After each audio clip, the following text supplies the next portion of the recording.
एक दूरदराज गांव में एक पुरानी टूटी फूटी हवेली थी। गांव वाले कहते थे कि उस हवेली में एक छाया है जो दिखती नहीं पर सबको दिखती है। कोई भी उस हवेली के आसपास तक नहीं जाता था। कोई भी उस रास्ते से भी गुजरने से डरते थे। एक बार एक परिवार रोहित, उसकी पत्नी माया और 10 साल की बेटी आर्या शहर से गांव घूमने आए। उन्होंने उसी हवेली को एक ऐतिहासिक जगह समझकर उसमें कुछ दिन रहने का फैसला किया। पर यही उनकी बहुत बड़ी गलती थी। गांव वाले उन्हें रोकने की कोशिश करते हैं, लेकिन रोहित नहीं मानता और हवेली के अंदर जाता है। वो सब पूरी हवेली अंदर से देखकर खुश हो जाते हैं, पर उनको नहीं मालूम था कि उनके साथ आगे जाके कुछ और ही होने वाला है। रात को माया को खिड़की के पास एक अजीब सी परछाई दिखती है।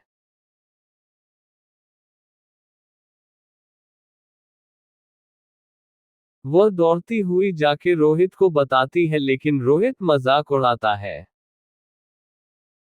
आर्या की बातें और डरावनी हो जाती हैं। वो कहती है, मम्मी, मेरे कमरे में एक आंटी आती है जो जमीन पर उल्टी चलती है। माया डर जाती है। वो हवेली की पुरानी किताबों और दीवारों पर बनी तस्वीरों को देखने लगती है और एक पुराने जमाने की औरत की तस्वीर में कुछ अजीब पाती है। उसकी आंखें असली लगती हैं और माया डर जाती है। माया को एक पुरानी डायरी मिलती है जिसमें लिखा होता है कि एक औरत जिसका नाम विभा था, उसे इस हवेली में जिंदा जला दिया गया था काले जादू के शक में। और वो तब से उसी हवेली में कैद है। वो औरत मरने के बाद छाया बन गई, एक आत्मा जो अंधेरे में सिर्फ साया बनकर दिखती है, लेकिन जिसकी सच्चाई दिखे तो मौत निश्चित है। उसी रात आर्या गायब हो जाती है।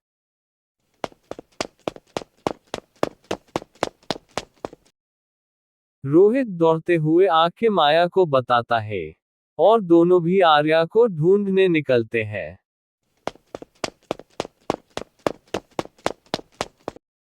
तभी उन्हें हवेली की दीवारों पर खून से लिखा होता है, जो मेरी आंखों में देखेगा वो मेरी दुनिया में फंस जाएगा। माया और रोहित दोनों भी घबराते हुए आगे बढ़ते रहते हैं।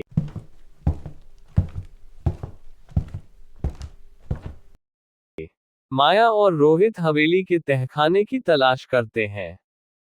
तभी उन्हें एक सीक्रेट दरवाजा मिलता है जो जमीन के नीचे जाता है। वहां विभा की लाश और कई मरे हुए लोगों के अवशेष मिलते हैं। दोनों भी बहुत डर जाते हैं और वहां से निकल जाते हैं। माया अकेले ही आर्य को ढूंढते आगे चले जाती है और रात भी हो चुकी होती है। रात को अचानक माया की आंखों के सामने विभा खड़ी होती है, बिना चेहरा, सिर्फ एक गहरा काला धुआं। वो कहती है, तेरी बेटी अब मेरी है, क्योंकि तुमने मेरी शांति भंग की है। माया अगले ही दिन सुबह होते ही गांव में जाके एक साधु से मिलती है और उनके साथ जो भी हुआ है सब बताती है। जो सुन के साधु बताता है कि विभा को शांति देने के लिए किसी को खुद को उसकी जगह देना होगा, तभी जाके वो तुम्हारे बेटी को छोड़ देगी। रोहित और माया उस दरवाजे के पास जाके माया अंदर चली जाती जहां विभा की आत्मा रहती है। यही सुन के माया अपनी बेटी को बचाने के लिए खुद को हवेली के उस कमरे में बंद कर देती है। रोहित बाहर से दरवाजा बंद करता है और रोता है। अंदर से एक चीख और आग की तेज लपटें उठती है। हवेली अचानक शांति में आ जाती है। रोहित और उसकी बेटी दोनों भी हवेली छोड़कर चले जाते हैं।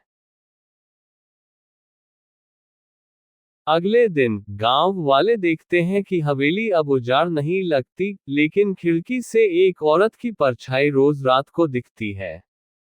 वो माया है। जो अब छाया बन गई है।